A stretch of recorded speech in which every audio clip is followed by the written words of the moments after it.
Hello friends, welcome back to our channel. இன்னைக்கு நம்ம bread halwa தான் செய்ய போறோம். வாங்க அதை எப்படி ஈஸியாவும் டேஸ்டாவும் செய்யலாம்ன்றத பார்க்கலாம்.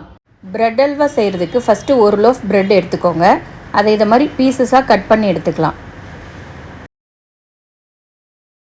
எல்லா பிரெட்டையும் இது மாதிரி கட் பண்ணியாச்சு. இப்போ இத நம்ம ஆயில்ல ஃப்ரை பண்ணி எடுத்துக்கலாம். ஒரு கடாயில ஆயில் எடுத்துட்டு நல்லா ஹீட் ஆனதும் அதுல கொஞ்சம் கொஞ்சமா bread இத மாதிரி போட்டு நல்லா பொரிச்சு எடுத்துக்கலாம்.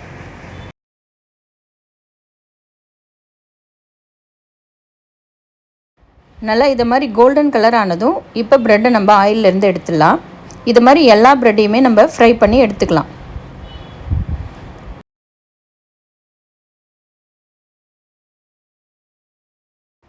அடுத்து ஒரு பாத்திரத்தில் 2 லிட்டர் பால் எடுத்துக்கலாம். நம்ம ஒரு லோஃப் பிரெட்டுக்கு 2 லிட்டர் பால் கரெக்டாக இருக்கும்.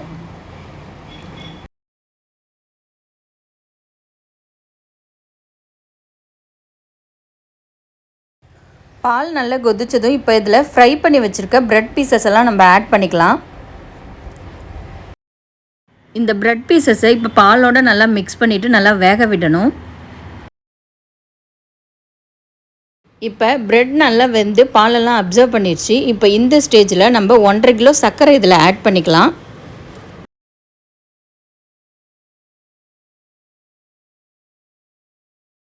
சர்க்கரை நல்லா ப்ரெட்டோட மிக்ஸ் பண்ணிவிட்டு ஒரு 2 to 3 மினிட்ஸ் நல்லா குக் பண்ணிக்கலாம். அதுக்கப்புறம் இப்போ அதில் ஒரு 200 ml நெய் ஆட் பண்ணிக்கலாம்.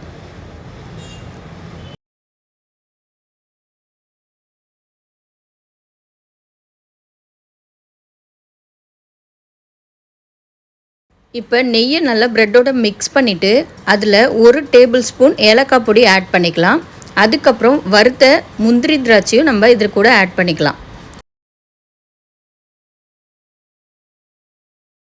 இப்போ எல்லாத்தையும் நல்லா மிக்ஸ் பண்ணிட்டா நம்மளுடைய டேஸ்டான பிரெட் அல்வா ரெடி ஆயிடுச்சு.